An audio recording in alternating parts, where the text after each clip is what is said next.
Manny Machado, Manny Machado, Manny Machado. That's all you hear around Dodger Stadium these days, the name whispered by players, barked by ushers, and planted firmly in the form of questions by sweaty fans searching for a breeze advertisement. When are the Dodgers going to trade for Manny Machado? How can the Dodgers survive if they don't make a deal for Manny Machado? As the July 31st trading deadline approaches, those questions are increasingly followed by answers, the request for the available Baltimore Orioles shortstop approaching a full-throttle demand. Get him now. Whatever it takes. The Dodgers need to go for it. He's the only answer. Actually, no, he's not. For what might be the first time in this column's renowned history of shamelessly playing general manager for every team in Los Angeles, I'm here not to stir the hysteria, but quell it. For once, I'm pushing for the Dodgers to pursue baseball's most glamorous prize only if they first focus on several gritty ones. You want to chatter some names?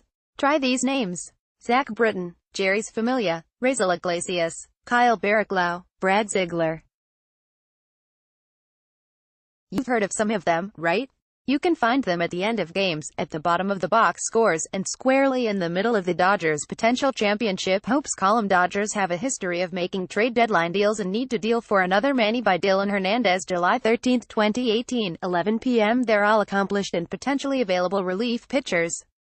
They would head straight to a Dodgers bullpen that desperately requires some straightening. The Dodgers need a seventh-inning guy. They need an eighth-inning guy. And they need both of them more than they need Manny Machado. Machado would be great. Machado would solidify the lineup. Machado would be a star. But Machado will cost them their best prospects for a 2-month rental who might not ever have a chance to play on a championship stage. He could cause them to part with the next Corey Seager, the next Cody Bellinger, the next Walker Buehler, a high cost for someone who cannot deliver alone. Because, even with Machado, the Dodgers cannot survive the postseason without beefing up their middle relief. Advertisement. They saw it last October. They felt it this season. And they witnessed it Saturday in a 5-4, 10-inning loss to the Angels. Alex Wood, the Dodgers starter, settled down after early struggles to allow only 2 base runners in his final 15 batters, leaving in a 3-3 tie after 6 innings. 3 batters later, the Angels led 4-3 after recently acquired journeyman Dylan Floro gave up a shot into the left field pavilion by Justin Upton. The thick Dodger Stadium air was quickly filled with boos, because fans have seen this before. In the 7th inning, the Dodgers have been outscored 52-36, the start of a disturbing, late-inning trend. In the first 6 innings, they've outscored opponents by 71 runs, or about 12 total runs in each inning. In the last 3 innings, they've outscored opponents by only 10 runs, barely 3 runs in each inning. The game essentially ended Saturday when closer Kenley Jansen, pitching for the 3rd time in 4 games with decreased velocity, gave up a 10th-inning home run to Cole Calhoun. Jansen needs more help.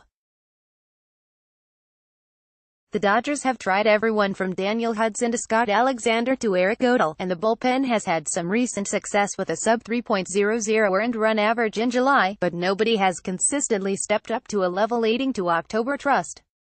While their starters have been the best in the league, their bullpen ranks 7th in ERA and 3rd in innings pitched. Maybe things will be different when relievers Josh Fields, Tony Cingrani and Pedro Baez return from the disabled list.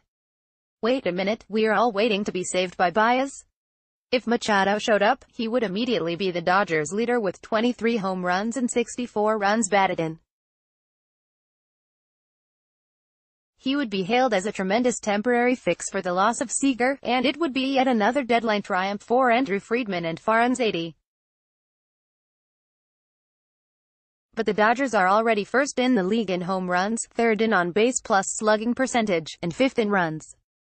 Could you folks please get a couple of relievers first? There's a lot of things that win in October, but the way teams have been winning, the bullpen has been a big part of it, no doubt about it, Dodgers manager Dave Roberts said Saturday afternoon. Roberts knows big. He has lived through big. In the Dodgers' two most devastating losses to the Houston Astros in last year's World Series, Game 2 and Game 5, their bullpen gave up 13 runs in 12 innings. Ross Stripling was spooked. Brandon Morrow was exhausted. Kenta Maeda was out of sorts. Sangrani was lost. Jansen finally collapsed under the weight. The Dodgers must do everything possible to prevent this from happening again. "You can always get better," Roberts said of his roster.